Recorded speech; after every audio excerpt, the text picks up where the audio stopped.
spent most summers at Tybee when I was young. I could spend most of the summer without wearing shoes, which was great, and it was just a great place to grow up in the summers. I did go off to camp one summer in North Carolina and said, you know, why am I going off here when I can be back at Tybee?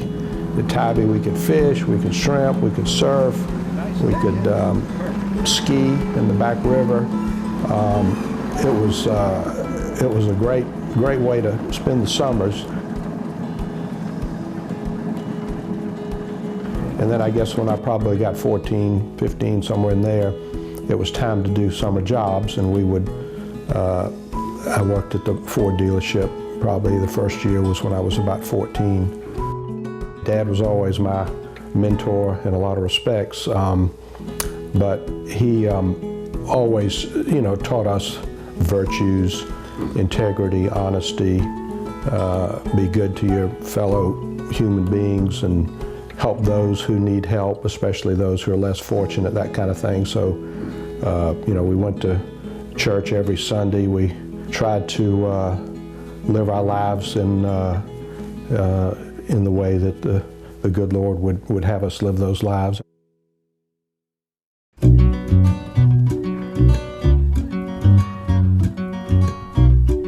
15 years ago, the good Lord called Curtis and the folks at his church, First Baptist, into the slums of Cuba.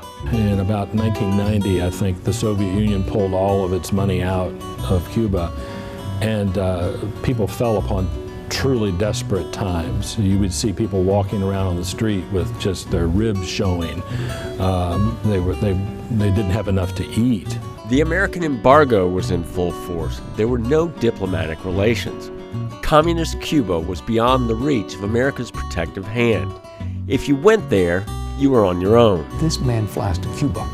He's never talked about we need to repeal the embargo. He's never gotten into the political arena. He just does it. The embargo meant that critical supplies couldn't get to the Cuban people. Sometimes those supplies were life-giving, as in the case of a little girl living in a village called Sancti Spiritus.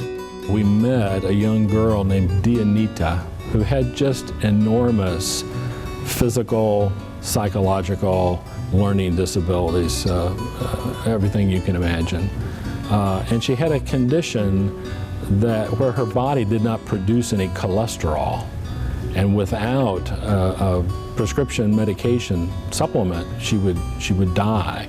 And twice a year for at least 10 years or more, he helped take that medicine to this girl and literally kept her alive for all of those years.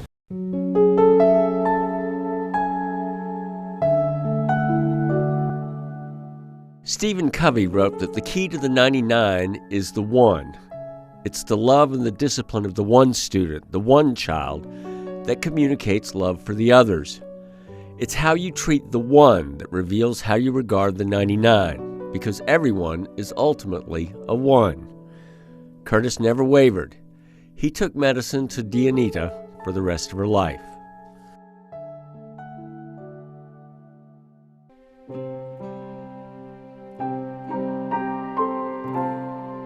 This is where it gets worse, having nobody to talk to. And then I just finally gave up. I was sitting on a park bench in Charleston, and a friend of mine came along. He said, "Are you all right?" I said, "No, I think I'm going to do it tonight." Glenn was a one, too, who landed in Savannah, where he was rescued from his desperation by Union Mission.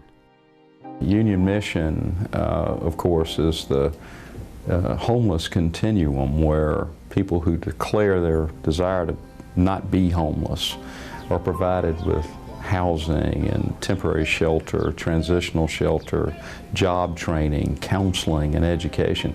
The Lewis family has been the core supporters of that effort, and Curtis picked up right where his father left off. He just wants to do what's right.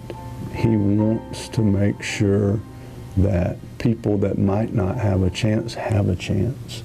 Memorial Health is on track to lose about $30 million this year. It was a business decision made by our board. Major cutbacks, including 2 recent rounds of employee layoffs. About a half dozen years ago, Memorial Health, one of the pillars of Savannah's foundation, fell on hard times. Memorial had been losing money for several years, 5 actually. Cash was being depleted. There was issues with our bond covenants. Morale was, I would say, at an all-time low. There was discord among the physicians. In the very difficult years that began with the recession, much of what Memorial did was moving into a very risky state. The ability for our communities to sustain it was being called into question. As incoming chair of Memorial's board, Curtis felt a responsibility to the community.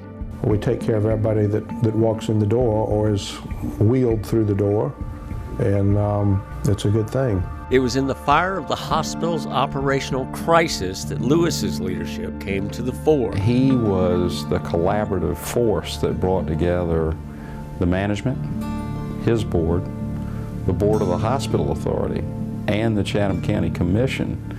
And of course, that's when he tapped into those years of building goodwill with a lot of people.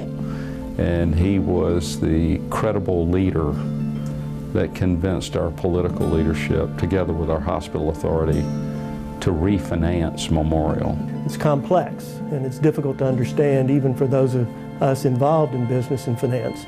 But Curtis understood. More importantly, the community leaders trusted and understood that Curtis's interests were the people of Savannah, Chatham County, and coastal Georgia. Leading from the rear. And when I use that phrase, leading from the rear, that's a person who, it doesn't matter who gets the credit if the job gets done. And I saw him doing that. It's like the conductor of an orchestra. He doesn't know how to play all the instruments, but know when they're off tune.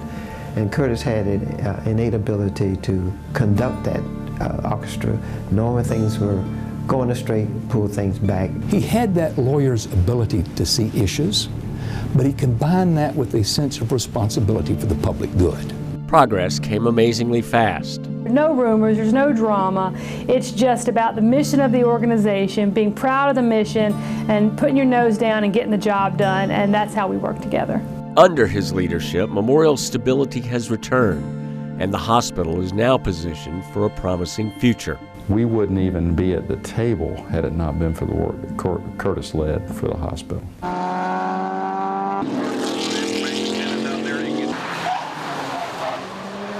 At bottom, Curtis Lewis is a car guy.